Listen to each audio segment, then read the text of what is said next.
Baik, terima kasih teman-teman media. Terima kasih kepada saudara-saudara saya setanah air, secara khusus kepada saudara-saudara saya masyarakat Tapanuli.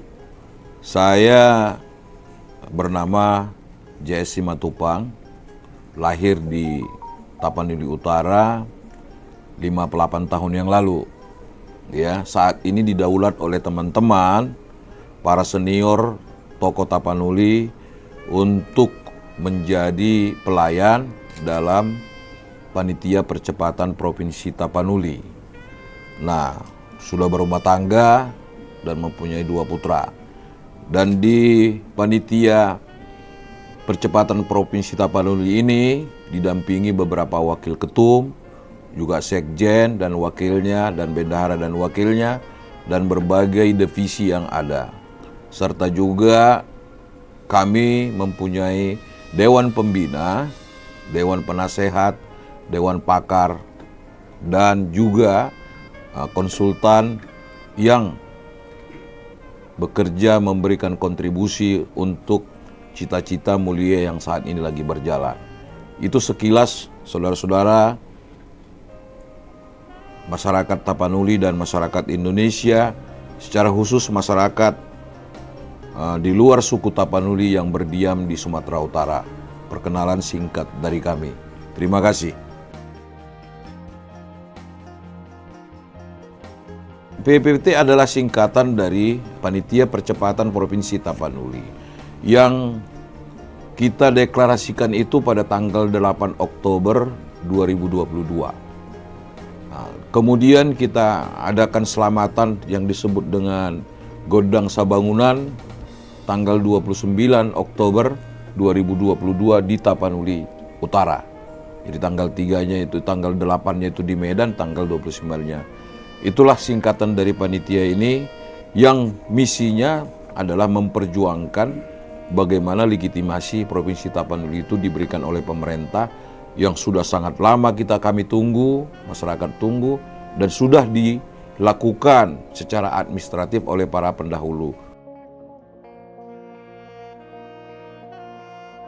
Oh, kalau pertanyaan itu mengapa, ya seyogianya hemat saya dan hemat juga para masyarakat tanpa kecuali ini adalah membuat bagaimana pemerintah itu dekat kepada masyarakat. Yang kedua, sektor ekonominya pasti terbangun dengan dekatnya pemerintah itu kepada masyarakat. Kita bisa bayangkan Sumatera Utara itu 33 kabupaten.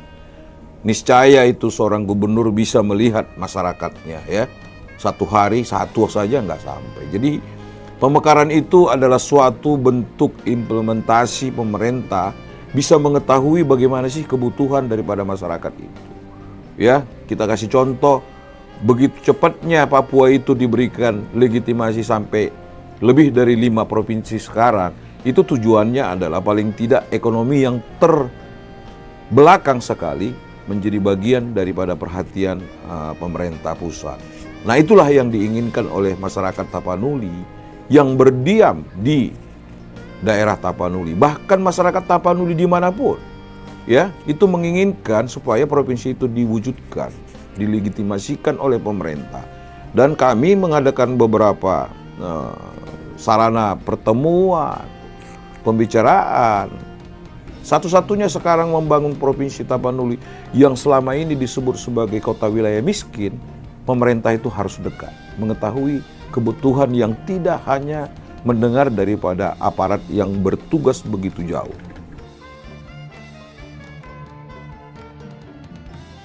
Ya, itu yang sekarang kita lakukan. Ini kan sudah dilakukan secara administrasi, ya, sudah cukup bagus oleh para pendahulu kita, para pahlawan pejuang Provinsi Tapanuli. Tetapi masih terhenti dengan adanya case yang mengejutkan publik, ya, ada euforia politik 20 tahun kurang lebih. Nah, sekarang masyarakat generasi berikutnya bersama-sama kita berkumpul. Sudah lama ini kita dengungkan sehingga tanggal 8 kemarin kita deklarasikan, ya, ini untuk mewujudkan ini. Saya kira secara administrasi tetap kita minta kepada pemerintah. Ya, di waktu dekat ini kami sudah membuat surat kepada pemerintah ya. Ini surat pertinggalnya, buku dokumen ya permohonan Provinsi Tapanuli. Kami mohonkan kembali kepada Bapak Presiden ya, kepada Bapak Wakil Presiden, kepada Ketua DPR, kepada Ketua Komisi 2 DPR dan juga kepada Ketua MPR ya, untuk diberikan legitimasi pengesahan Provinsi Tapanuli dan juga mencabut moratorium kalau itu menjadi bagian kendala seperti yang dilakukan kepada Papua, Kalpataru dan Bangka Belitung. Dan puji Tuhan di waktu yang beberapa waktu ini kami sudah mendapat respon ya. Ada bentuk dukungan ya, bahkan daripada Ketua DPR sudah menjawab surat kami. Di sini dijawabkan bahwa sudah diarahkan Ketua Umum DPR Ibu Puan Maharani ditindaklanjuti dalam waktu dekat. Ini kami sudah dapat suratnya. Ada juga surat dari Menteri Pariwisata yang memang kami kaitkan karena daerah Danau Toba itu sangat membantu masyarakat Tapanuli. Bagaimana pandangannya kalau ini menjadi provinsi? Ya, jadi beberapa dukungan ini mudah-mudahan Pak Presiden dan Pak Wakil Presiden mendengar jeritan ini dan juga nanti menjadi bagian bahwa tujuan mulia ini benar-benar menjadi bagian tujuan yang diidamkan oleh masyarakat, secara khusus juga pemerintahan yang saat ini kita dengungkan bahwa Pak Jokowi itu adalah sangat pro rakyat. Kendalanya adalah bahwa ya pemerintah sekarang memang agak sulit memberikan kontribusi, bahkan untuk mungkin menerima beberapa panitia rekan yang mengajukan keinginan Provinsi Tapanuli ini. Sampai saat ini kendala yang kami hadapin adalah bagaimana misalnya apabila memang ini harus dicabut moratoriumnya, apakah harus dengar pendapat kembali dengan Komisi 2 ya. Jadi berbagai teknik sebenarnya bisa dilakukan dan ini kami upayakan sekarang. Pendekatan administrasi, pendekatan di luar administrasi, pendekatan kepada tokoh-tokoh politik saat ini kita lakukan. Bahkan pendekatan kepada alim ulama Kristen, Katolik dan bahkan Muslim kita lakukan itu. Ya, menceritakan bagaimana dan bahkan kami menginginkan juga para tokoh-tokoh politik ini yang ada di Jakarta melihat kondisi daerah Tapanuli itu. Bagaimana terbelakangnya? Masih banyak di daerah Tapanuli 77 tahun merdeka belum memiliki PLN. Ya, ini yang harus memang diketahui oleh Bapak Presiden. Ada saja kalau Presiden mau, pemerintah sekarang mau memberikan pencabutan moratorium ini bisa dengan Perpu. Ya, tapi kami akan menunggu dengan bijak dan baik dan juga mungkin apakah harus meniru sistem seperti Bangka Belitung. Bangka Belitung itu masih jauh hemat saya lebih secara administratif daerah Tapanuli ya untuk dibuatkan jadi provinsi. Tetapi Bangka Belitung itu sudah menjadi provinsi, tetapi dengan legal standing yang diputuskan oleh MK. Ya, saya nggak tahu bagaimana nanti tokoh-tokoh Tapanuli yang ada di pemerintahan ya. Banyak di sana. Ada Pak Luhut yang kita pikir juga memberikan kontribusi doa dan perhatian. Ada Saudara Hinca Siburian, banyak di sana. Ya, bahkan juga sekarang ini ada Ketua OJK ya, Mahendra Siregar. Dia harus melihat perekonomian ini. Nah, yang saya agak sedikit miris melihat adalah tokoh-tokoh anggota DPR di Dapil 2 yang melihat kondisi ini, daerah pemilihan dia, dan dia selalu reses. Bagaimana kontribusi pendapat dia tentang keinginan Provinsi Tapanuli yang tertunda ini? Ini kami lagi evaluasi. Jujur kami akan evaluasi ini, karena memberikan kontribusi pendapat yang berbeda itu tidak salah. Kalau memang ini Provinsi Tapanuli tidak layak untuk dijadikan, boleh bicara itu anggota DPR yang menjabat sekarang khususnya dari Dapil 2. Tetapi kalau layak, saya minta juga mereka harus ngomong. Kalau tidak, masyarakat juga akan nanti punya penilaian tersendiri. Satu kalimat buat teman-teman anggota DPR, jangan hanya minta dipilih masyarakat. Itu momentum harus dirubah juga. Ketika sudah dipilih, sekarang kita meminta apakah layak. Mereka tahu, mereka reses, dibiayai oleh rakyat untuk melihat kondisi ini. Ini yang perlu kami sampaikan kepada teman-teman tokoh politik di Dapil 2. dari Sumatera Utara. Ya, secara administratif ini legitimasinya sudah sah oleh panitia terdahulu yang dipimpin oleh Pak Chandra dan lain-lain. Tetapi ini di moratorium. Kita sekarang mintakan moratorium itu dicabut dan juga meminta kepada pemerintah supaya legitimasi provinsi ini diberikan. Ini akan berjalan. Ya, dan bahkan kita akan menyurati 1, 2, 3 kali kepada pemerintah. Nah, artinya kalau memang ini nanti ditolak oleh pemerintah, tidak memberikan, ada hal yang lain. Negara ini kan negara hukum. Ya, pemerintah kita ini hebat kok, luar biasa. Selalu menyarankan jangan pernah menabrak hukum. Nah, permintaan Provinsi Tapanuli adalah permintaan hak hukum masyarakat Tapanuli. Boleh dicek tim media, jangan masyarakat Tapanuli yang ada di Tapanuli yang dicek tentang keinginan ini. Bagaimana masyarakat Tapanuli yang berada di Amerika menginginkan ini menjadi provinsi ada. Ya, karena mereka tahu daerah itu harus maju hanya dengan faktor pemerintah dekat kepada masyarakat. Nah, ini yang kita kaji. Nah, teman-teman banyak yang mengatakan, bagaimana kalau kita tiru Provinsi Bangka Belitung? Apakah itu mengajukannya ke Mahkamah Konstitusi dan lain-lain? Nah, itu menjadi bagian terakhir. Hemat kami, tokoh-tokoh Tapanuli yang ada di pemerintahan dan juga nanti yang ada di Senayan memberikan pendapat tentang hal ini supaya para teman-teman ini bisa mengambil langkah dan solusi yang terbaik di tahun politik 2023 ini. Kami menginginkan ini 2023 pemerintah memberikan legitimasinya. Itu solusinya. Harapan saya kepada teman-teman yang menginginkan Provinsi Tapanuli dari berbagai elemen, berbagai ormas. Yang pertama, mari taat hukum, mari taat aturan, mari taat psikologi politik. Ya, kalau bahasa Bataknya katanya jangan margabus. Itu paling pantang di Batak. Kalau Anda kemampuannya memang membawa tempe-tempe lah Anda bawa, jangan merasa membawa ayam. Ya, administrasi politik untuk suatu pemerintahan itu kembali kepada diri Anda sendiri. Kalau memang Anda ya pernah cacat hukum, jangan ikut di sini. Ini menjadi bagian penghambat. Saya dengar beberapa ada organisasi yang menginginkan ini, ada yang sudah terimbas kena hukum. Ya, ada yang bahkan sudah jadi narapidana.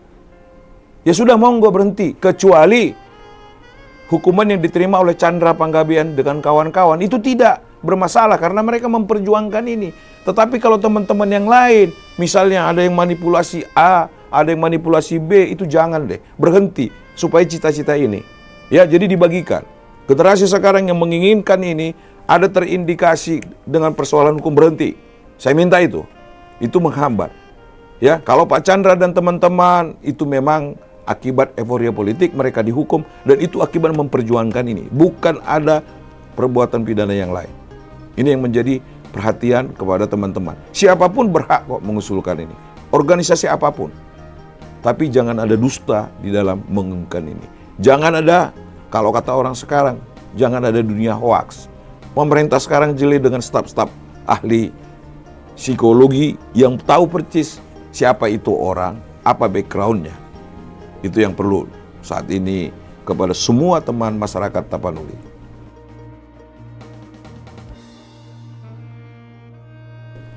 Potensi yang paling menarik begini. Masyarakat Tapanuli itu sangat kuat dengan kehidupan beradaptasi dengan budaya. Dan masyarakat Tapanuli sangat banyak perkumpulannya, yang kurang persatuannya. Ya. Tetapi kalau soal budaya dibandingkan Bali dengan Tapanuli, menurut saya hampir imbang. Persoalannya Bali sangat sok melakukan budayanya dan nilai religiusnya sama, tapi nilai jual belinya, sopan santunnya dan sebagainya mereka punya kelebihan dari semua masyarakat Indonesia. Nah, Tapanuli punya itu. Di Tapanuli itu semua pernah menjadi raja, semua pernah menjadi boru namanya. Sehingga saya katakan banyak perkumpulan persatuan yang tidak ada. Dan memang euforia masyarakat Tapanuli selalu banyak lebih sikap cemburu. Tidak bisa dilihat orang itu lebih mampu dari dia. Itu yang membuat kendala-kendala ini. Tetapi kalau ini dihilangkan, saya kasih contoh sekarang, Danau Toba kenapa mulai masuk para investor, masuk masyarakat wisata ke sana? Karena di sana sudah mulai banyak berusaha yang non Tapanuli. Restorannya sudah banyak, ada juga Padang, Sunda, Jawa, dan lain-lain. Dan bahkan orang-orang Batak di sana mempunyai keluarga di luar suku Tapanuli. Sehingga ciri khasnya itu, ciri khas bersosialisasi kepada tamu, ciri khas menyambut tamu, itu sudah mulai berbau ya sukuisme kejawaan. Ya, orang Batak sangat menghargai semua manusia. Cuma cara penyampaiannya kadang-kadang orang bisa tidak terima. Nah, tapi sekarang boleh kita lihat begitu besarnya wilayah Danau Toba, ya, euforia masyarakat itu sudah sangat banyak. Dan dengan adanya pertukaran mungkin, pertukaran keluarga dan sebagainya karena kita kawin silang sudah banyak, sehingga budaya yang disebut, wah saya ini Batak, mulai hilang. Ini yang membuat kita bahwa daerah Tapanuli, dan ingat loh, saya katakan Muslim pertama datang itu bukan di Pulau Jawa, saya dapat berita, itu di Barus. Itu masih daerah dari Tapanuli ini. Ada 1000 gua di sana. Bahkan Pak Presiden sudah ke sana, Menteri Pariwisata sudah. Ini terakhir minggu kemarin kalau nggak salah Wakil Presiden. Jadi etnik daripada budaya area Tapanuli ini sangat mumpuni untuk kita jual. Nah persoalannya sekarang, apakah ini harus dikelola oleh masyarakat Tapanuli? Menurut saya iya, tapi tidak mesti semuanya. Kalau tidak ada masuk dari suku lain, niscaya ini juga akan terbengkalai dalam waktu yang agak begitu lama. Dan yang kedua, kalau pemerintahannya jauh sekarang, saya bisa pastikan ada bupati nggak pernah ketemu gubernur, bisa. 33 bupati. Bukan hanya jauh, jalannya belum ada. Areanya memang ke gunung. Dan mungkin gubernur juga datang. Kalau daerahnya miskin, mungkin juga gubernurnya nggak akan datang. Ya banyak, kita harus terbuka dengan ini. Mayoritas pejabat datang ke daerah yang sudah mau diresmikan pembangunannya. Yang sudah ada pembangunannya. Nah kalau nggak ada pembangunan yang diresmikan, emang pejabat itu datang? Saya tanya itu gubernur Sumatera Utara. Ada daerah, di daerah Pakat, ada beberapa desa itu nggak ada PLN-nya. Apakah pernah gubernurnya datang melihat masyarakat yang tidak punya PLN? Kan enggak. Tapi kalau nanti sudah ada PLN-nya, baru didatangkan begitu. Nanti bagaimana menjangkau?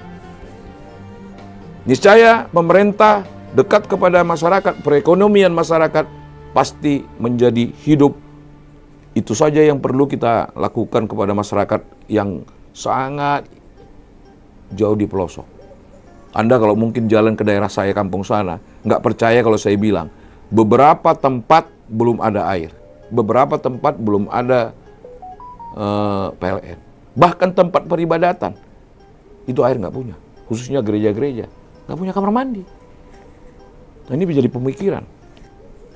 Ini siapa yang bangun? Harus pemerintah. Bekerja sama dengan putra-putra di sana. Ini cita-cita daripada pendahulu dalam mencetuskan Provinsi Tapanuli. Yang hemat saya, siapapun generasi sekarang harus mendukung itu. Yang perlu saya sampaikan adalah himbauan kepada saudara-saudara saya, khususnya masyarakat Tapanuli yang berada di luar Tapanuli. Mari kita melihat kondisi area yang disebut peta kemiskinan supaya berubah. Dan semua potensi bisa menyampaikan ini kepada pemerintah. Apa sih keuntungan Provinsi Tapanuli ini diberikan? Dan apa ruginya kalau tidak diberikan? Yang terakhir saya ingatkan kepada semua anggota DPR. Dapil 2 yang notabene-nya bisa melakukan hak inisiatif untuk provinsi ini. Apalagi yang duduk sekarang. Supaya benar-benar jujur. Jujur mengucapkan, jujur melakukan, dan jujur juga berdoa. Layak enggak ini provinsi? Saya itu minta mereka ngomong. Kalau tidak layak, mereka juga ngomong. Supaya kita bisa menganalisa. Jangan semua ini tim, semua organisasi sekarang berupaya untuk ternyata ada temuan dari Dapil 2 ini enggak layak. Ya, jangan ada kepentingan tersendiri yang mungkin mereka takut ngomong kalau hemat saya. Ya, kalau kita mungkin jadi anggota DPR lain. Ya, anggota DPR sekarang kami minta itu. Ya, di Dapil 2 itu sangat banyak yang berlian.